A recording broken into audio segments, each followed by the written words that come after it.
En el nombre del Padre, del Hijo, del Espíritu Santo. Amén. Ven, Espíritu Santo, y llena los corazones de tus fieles y enciende en ellos el fuego de tu amor. Envía tu Espíritu Creador y se renovará la faz de la tierra. Estamos estudiando el Catecismo de la Iglesia Católica, su primera parte, la profesión de la fe, segunda sesión, la profesión de la fe cristiana, capítulo 3, creo en el Espíritu Santo, artículo 11, creo en la resurrección de la carne. Estamos ahora en el primer apartado de este artículo, donde el Catecismo dedicará 13 números al estudio del tema que tiene como título la resurrección de Cristo y la nuestra. Número 992 del Catecismo de la Iglesia Católica dice: revelación progresiva de la resurrección.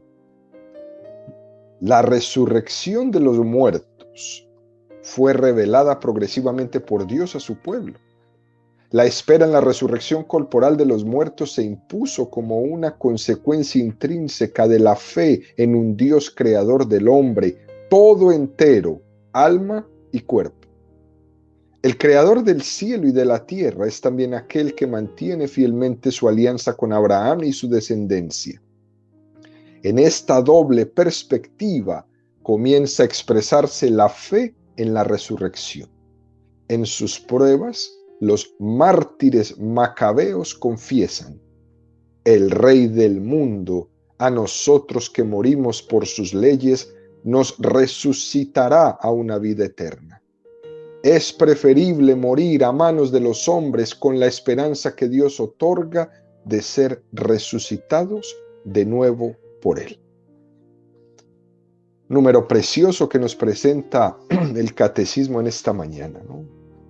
Está en la resurrección que no fue revelada desde el primer momento al pueblo de Israel, sino que el pueblo fue descubriendo poco a poco en su peregrinación. Es decir, que la revelación es progresiva y Cristo es el culmen de esa progresividad de la revelación. Es por esto que no debemos escandalizarnos porque en los primeros estadios de la revelación nos podamos encontrar con, algunos textos del Antiguo Testamento que no sean completamente plenos. Así Jesús, por ejemplo, llega a decir: se os dijo ojo por ojo, pero yo os digo, perdonen o pongan la otra mejilla. Esto es común encontrarlo. Jesús es consciente de que la revelación del Antiguo Testamento era parcial y que Él iba a ser el culmen. Esto no es porque Dios no quisiera descubrirse totalmente en el Antiguo Testamento, sino porque el hombre no tenía la capacidad de recibir la revelación íntegramente de Dios de una manera instantánea. Tenía que preparar Dios al hombre para eso, porque su capacidad es así de pequeña. Y Dios tiene la paciencia. Fíjense, queridos amigos, paciencia de siglos y siglos para revelarse al paso de la madurez del pueblo. Él quiere que el pueblo no llegue a un conocimiento teórico, sino que quiere que el pueblo llegue a un convencimiento por su experiencia propia. No es una imposición. Por ejemplo, Israel llegó al convencimiento del monoteísmo, de que Dios era uno, que no había más que un solo Dios. Y llegó a ese convencimiento no como una mera enseñanza teórica dicha por un profeta, sino que llegó a ese convencimiento adquiriéndolo en el contacto con la realidad, con su historia. Al principio, cuando el pueblo ve que Yahvé le saca de apuros, el pueblo llega a decir: ¿qué pueblo hay que tenga un Dios como el que tiene el pueblo de Israel? Nuestro Dios es un Dios más poderoso que los dioses de otros pueblos. Y según va avanzando la revelación y ese convencimiento se va haciendo cada vez más fuerte, llegan hasta el punto de decir: no hay más que un solo Dios. Los demás son hechura de manos humanas. Tiene boca y no hablan. Tiene ojos y no ven. Son ídolos. Para que el pueblo llegue ya a decir esto, ha tenido que pasar un proceso de revelación paciente de parte de Dios hasta que el pueblo llega a su conocimiento poco a poco, ¿no? Con el tema de la resurrección pasa algo parecido, ¿sí? Pero en ese progresivo conocimiento de lo que ocurre más allá de la muerte, Dios Todopoderoso, que crea de la nada, también tiene poder para recrear desde los restos mortales al hombre. De tal modo que desde la fe en la creación se llega a la fe en la resurrección. Y esto es importante que lo debamos entender, queridos amigos, que lo que ocurre más allá de la muerte es algo que lo sabemos, y lo sabemos porque ha sido el mismo Jesucristo el que ha venido a contarlo. El catecismo nos presenta en este precioso número un pasaje del texto de los Macabeos, porque en este libro de los Macabeos ya prácticamente el pueblo de Israel había llegado a tener una fe en la resurrección. Ya es el texto más cercano a Jesucristo y ya se tenía la creencia. Cuenta que una madre y unos hijos son martirizados porque no habían querido ceder a la imposición de un rey malvado que les obligaba a hacer unas prácticas contrarias a la ley judaica. Segunda de Macabeos 7:1-9. También fueron detenidos 7 hermanos junto con su madre. El rey, flagelándolos con azotes y tendones de buey, trató de obligarlos a comer carne de cerdo, prohibida por la ley. Pero uno de ellos, hablando en nombre de todos, le dijo: ¿qué quieres preguntar y saber de nosotros? Estamos dispuestos a morir antes que violar las leyes de nuestros padres. El rey, fuera de sí, mandó poner al fuego sartenes y ollas, y cuando estuvieron al rojo vivo ordenó que cortaran la lengua al que había hablado en nombre de los demás y que la arrancaran el cuello cabelludo y lo amputaran de sus extremidades en presencia de sus hermanos y de su madre.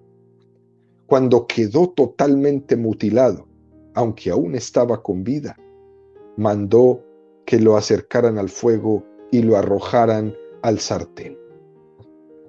Mientras el humo del sartén se extendía por todas partes, los otros hermanos y la madre se animaban mutuamente a morir con generosidad, diciendo: el Señor Dios nos está viendo y tiene compasión de nosotros, como lo declaró Moisés en el canto que atestigua claramente: el Señor se apiadará de sus servidores.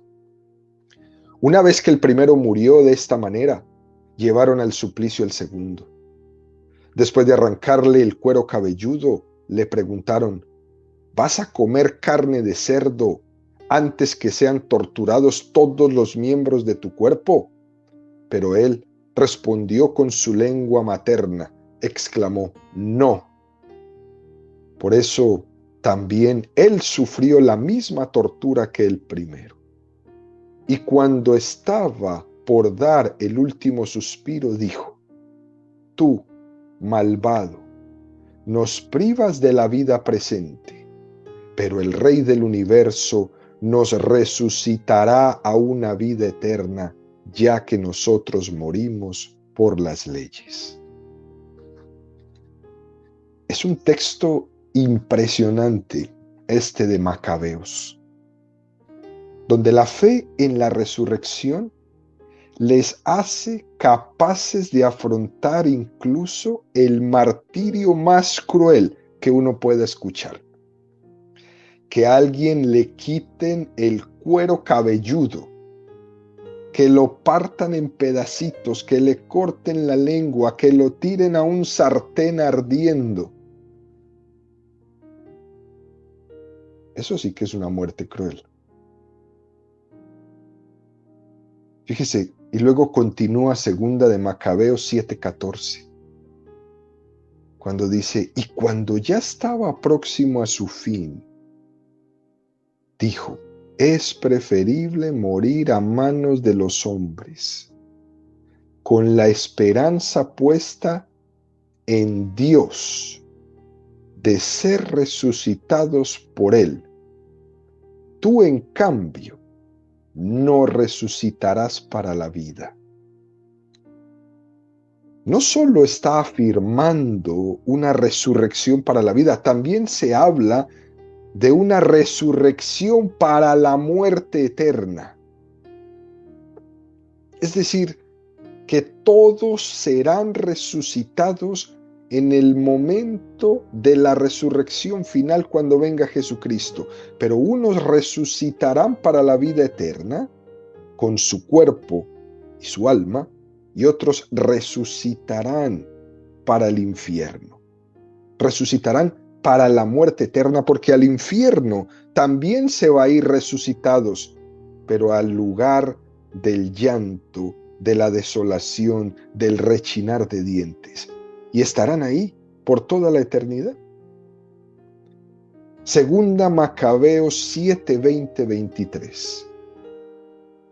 Incomparablemente admirable y digna del más glorioso recuerdo fue aquella madre que, viendo morir a sus 7 hijos en un solo día, soportó todo valerosamente gracias a la esperanza que tenía puesta en el Señor. Llena de nobles sentimientos, exhortaba a cada uno de ellos hablándoles en lengua materna y animando con un ardor varonil las reflexiones de mujer, y les decía, yo no sé cómo ustedes aparecieron en mis entrañas. No fui yo la que les dio el espíritu y la vida, ni la que ordenó armoniosamente los miembros de su cuerpo. Pero sé que el creador del universo, el que plasmó al hombre en su nacimiento y determinó el origen de todas las cosas, les devolverá misericordiosamente el espíritu y la vida, ya que ustedes se olvidan ahora de sí mismo por amor a sus leyes. Fijémonos qué texto tan precioso este. Cómo la madre reconoce que la creadora de la vida no es ella, que la creadora de la vida, el creador de la vida es Dios. No fui yo el que les dio el espíritu y la vida, ni la que ordenó armoniosamente los miembros de su cuerpo. Fue el creador del universo. Él plasmó a cada uno de ustedes, los puso en mi seno. Yo solamente fui un instrumento, pero ese mismo que los creó, ese mismo ahora les pide la vida, y ustedes la dan por amor a Él, por amor a sus leyes, y Él les dará la vida eterna. Dicho esto, el Catecismo nos presenta el número 993 que dice, los fariseos y muchos contemporáneos del Señor esperaban la resurrección. Jesús la enseña firmemente. A los saduceos que la niegan responde, vosotros no conocéis ni las Escrituras ni el poder de Dios. Vosotros estáis en el error. La fe en la resurrección descansa en la fe en Dios, que no es un Dios de muertos, sino de vivos. Y nos presenta el Catecismo, en este número, queridos amigos, Hechos de los Apóstoles 23, 6, 8. Pablo Dándose cuenta de que una parte eran saduceos y otra fariseos, gritó en medio del Sanedrín: Hermanos, yo soy fariseo, hijo de fariseos. Por esperar la resurrección de los muertos se me juzga. Al decir él esto, se produjo un altercado entre fariseos y saduceos, y la asamblea se dividió, porque los saduceos dicen que no hay resurrección, ni ángeles, ni espíritus, mientras que los fariseos profesan todo eso. Quiere decir que en el pueblo de Israel habían divisiones en el tema de la fe en la resurrección. Los saduceos se habían quedado en la primera parte de la revelación, pero no habían ido aceptando los libros que progresivamente había ido desarrollando esta revelación primera. Y es muy importante resaltar que aunque nosotros usemos la palabra fariseo muchas veces en un sentido negativo, los fariseos estaban mucho más cerca de lo que Jesús enseñaba que los saduceos, al menos en cuanto a la doctrina. Ya otra cosa diferente eran las actitudes personales, pero en cuanto a la doctrina, ellos creían en la resurrección. Marcos 12, 19, 27. Maestro, Moisés nos dejó escrito que si muere el hermano de alguno y deja mujer y no deja hijos, que su hermano tome a la mujer para dar descendencia a su hermano. Eran 7 hermanos. El primero tomó mujer, pero murió sin dejar descendencia. También el segundo la tomó y murió sin dejar descendencia. Y el tercero lo mismo. Ninguno de los 7 dejó descendencia. Después de todos, murió también la mujer. En la resurrección, cuando resuciten, ¿de cuál de ellos será mujer? Porque los 7 la tuvieron por mujer. Jesús les contestó: ¿no estáis en un error precisamente por esto, por no entender las Escrituras ni el poder de Dios? Pues cuando resuciten de entre los muertos, ni ellos tomarán mujer, ni ellas tomarán marido, sino que serán como ángeles en los cielos. Y acerca de que los muertos resucitan, ¿no habéis leído en el libro de Moisés, en lo de la zarza, cómo Dios le dijo: yo soy el Dios de Abraham, el Dios de Isaac y el Dios de Jacob? No es un Dios de muertos, sino de vivos. Estáis en un gran error.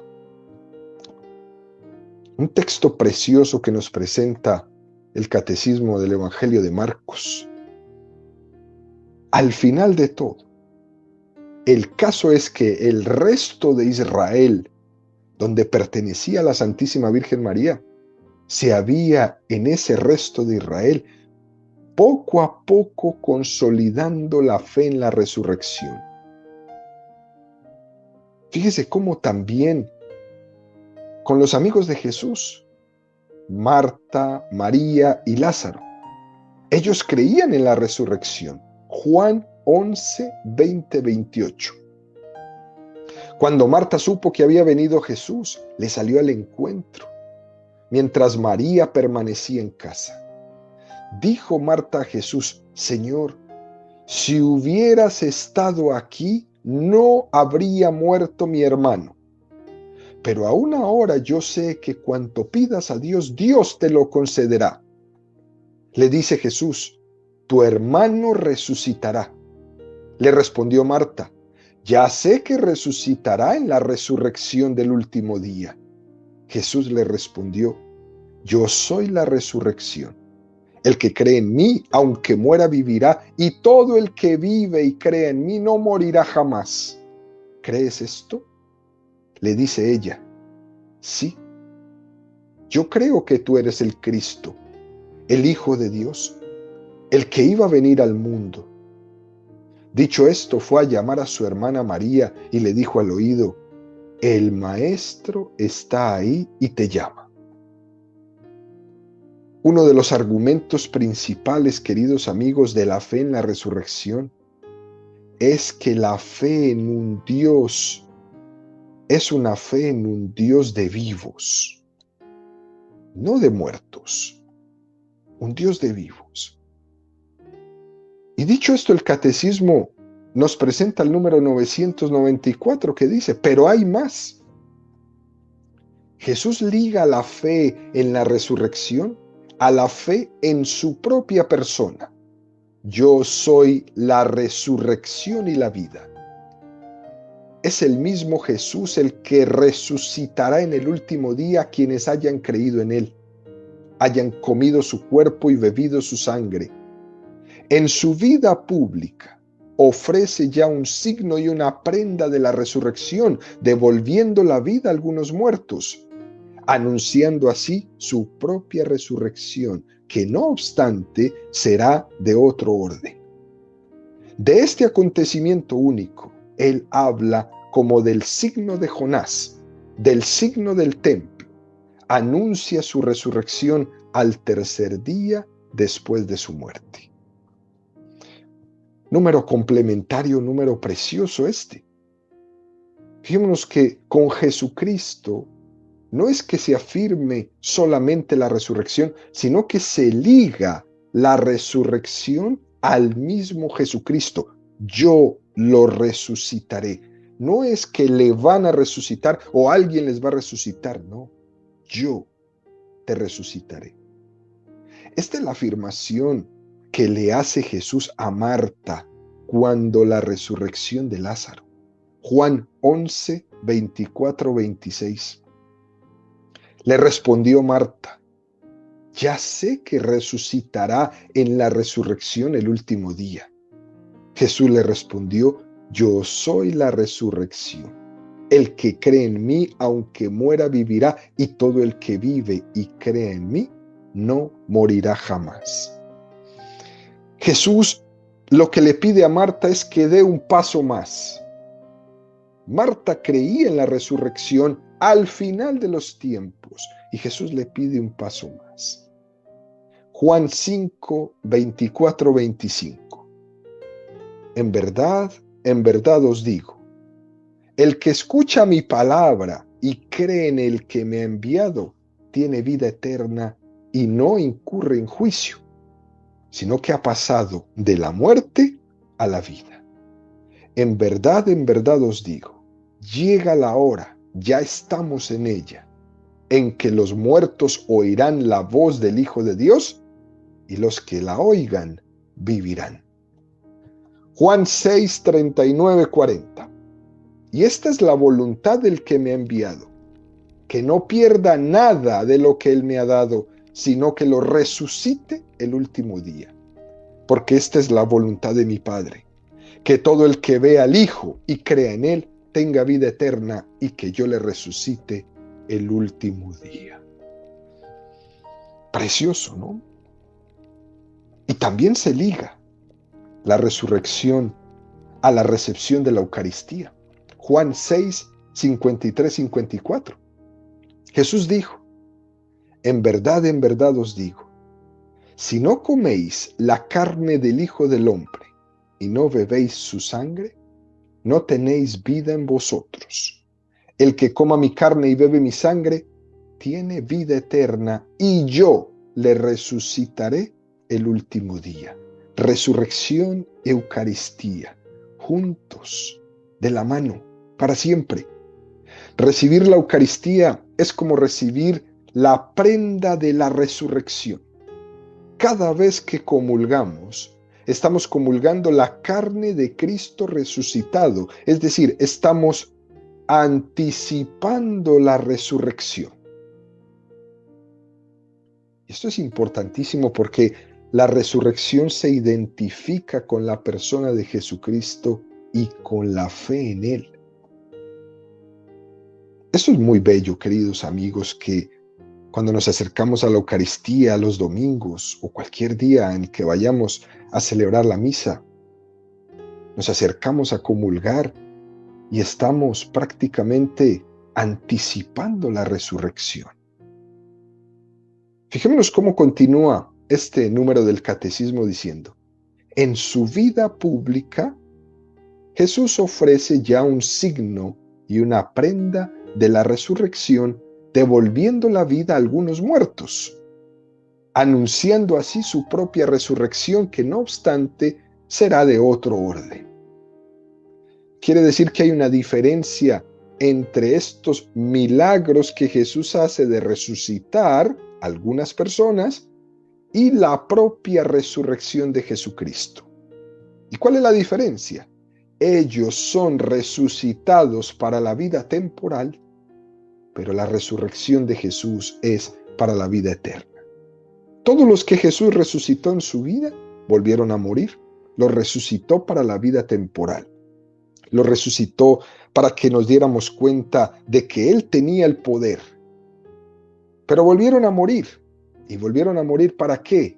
Para estar a la espera de la resurrección final. Pero si ya hubo un momento de volver a la vida, sin duda alguna Jesús tendrá el momento de devolvernos la vida, pero para la eternidad. Ya lo hizo una vez, lo hará por segunda vez. Primer texto que nos presenta el catecismo: la resurrección de la hija de Jairo. Marcos 5, 35, 43. Mientras estaba hablando, llegan a la casa del jefe de la sinagoga unos diciendo: tu hija ha muerto. ¿A qué molestar ya al maestro?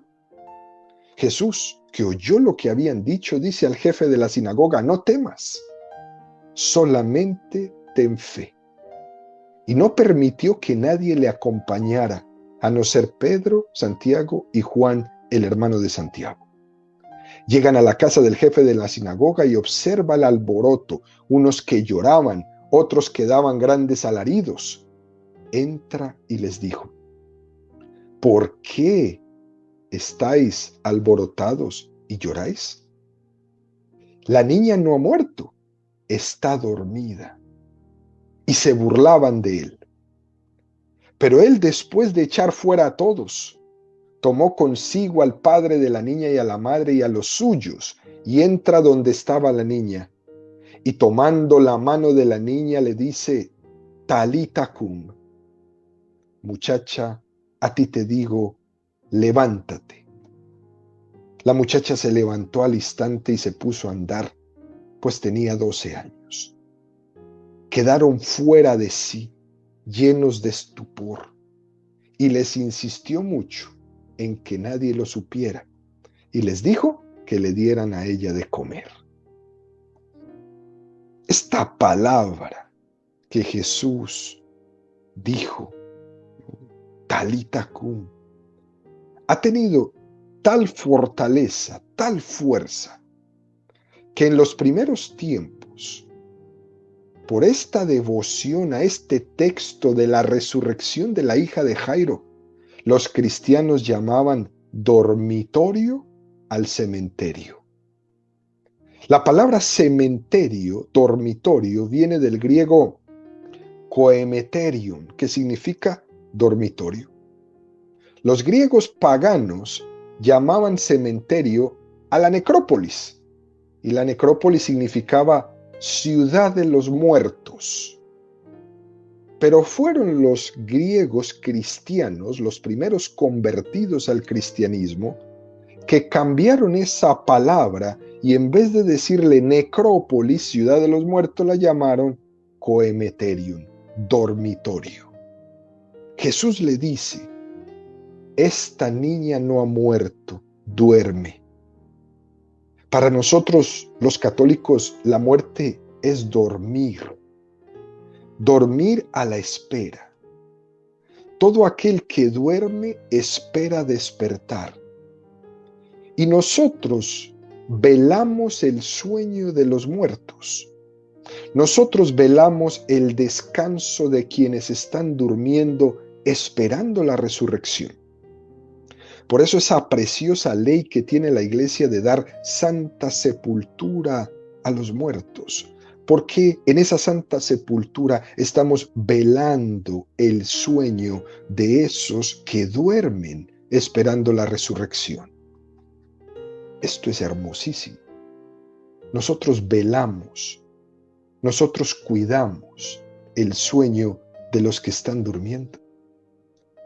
Segundo texto, la resurrección del hijo de la viuda de Naín. Lucas 7, 11, 17. Y sucedió que a continuación se fue a una ciudad llamada Naín, e iba con él sus discípulos y gran muchedumbre. Cuando se acercaba a la puerta de la ciudad, sacaban a enterrar a un muerto, hijo único de su madre, que era viuda, a la que acompañaba mucha gente de la ciudad. Al verla, el Señor tuvo compasión de ella y le dijo: no llores. Y acercándose, tocó el féretro. Los que lo llevaban se pararon, y él dijo: joven, a ti te digo, levántate. El muerto se incorporó y se puso a hablar, y él se lo dio a su madre. El temor se apoderó de todos y glorificaban a Dios diciendo: un gran profeta se ha levantado entre nosotros y Dios ha visitado a su pueblo. En este precioso texto que nos presenta el Evangelio se está remarcando el drama de una mujer viuda que estaba enterrando a su único hijo. Y estaba esa mujer experimentando el drama de la soledad. Y sobre todo, remarcamos la compasión que Jesús tiene ante la soledad del corazón de esa mujer. Jesús se compadece de la soledad de nuestro corazón. Porque es verdad que para nosotros la muerte es un drama de soledad. Pero Cristo, resucitándolo, se lo da a su madre como regalo. Esa resurrección de este joven son las arras de Jesucristo que nos resucitará al final de los tiempos. Precioso. Tercer texto, la resurrección de Lázaro, que ya hemos comentado. Las hermanas enviaron a decir a Jesús: Señor, a aquel a quien tú quieres está enfermo. Al oírlo, Jesús dijo: esta enfermedad no es de muerte, es para la gloria de Dios, para que el Hijo de Dios sea glorificado por ella. Esto también lo podemos aplicar a todos nuestros casos de enfermedad y de muerte que vivimos. Que esta enfermedad me tiene que llevar es a tener una esperanza en la resurrección. Que esta enfermedad que estoy padeciendo es para gloria de Dios. Jesús amaba a Marta, Jesús amaba a María, Jesús amaba a Lázaro. De hecho, cuando se enteró que estaba enfermo, permaneció 2 días más en el lugar donde se encontraba. Y al cabo de ellos, dice a sus discípulos: volvamos de nuevo a Judea. Le dicen los discípulos: Rabí, ¿con que hace poco los judíos querían apedrearte y quieres volver allí? Jesús le respondió: no son 12 las horas del día, sino uno anda de día, no tropieza, porque ve la luz de este mundo. Pero si uno anda de noche, tropieza, porque no está la luz en él. Dijo esto y añadió: nuestro amigo Lázaro duerme, pero voy a despertarle. Le dijeron sus discípulos: Señor, si duerme, se curará. Jesús lo había dicho de su muerte, pero ellos creyeron que hablaba del descanso del sueño. Entonces Jesús les dijo abiertamente: Lázaro ha muerto, y me alegro por vosotros de no haber estado allí para que creáis. Pero vayamos donde él. Este texto y esta conversación de Jesús con ellos es tremendamente iluminadora para nosotros. Si duerme, se curará. Voy a levantarlo. Igual que hará Jesús con cada uno de nosotros en el momento de la resurrección. Todos estaremos dormidos. Él nos despertará. Y fijémonos cómo termina este texto del catecismo. el signo de Jonás y el signo del templo. El signo de que Jonás había permanecido 3 días en el seno de la ballena, de igual manera que Jesús permaneció 3 días muerto en la tierra hasta resucitar. Porque es que en la muerte hay una permanencia, y que esta permanencia en el momento de la muerte no se escapa al cuidado de la providencia de Dios. Al igual que estaba en la providencia de Dios Jonás en el seno de la ballena. Dios no se olvida de los que duermen en su esperanza. Por eso es que es importante vivir una vida de esperanza para que en el momento de nuestra muerte muramos en esa esperanza, porque Dios en su providencia no se olvida de nosotros.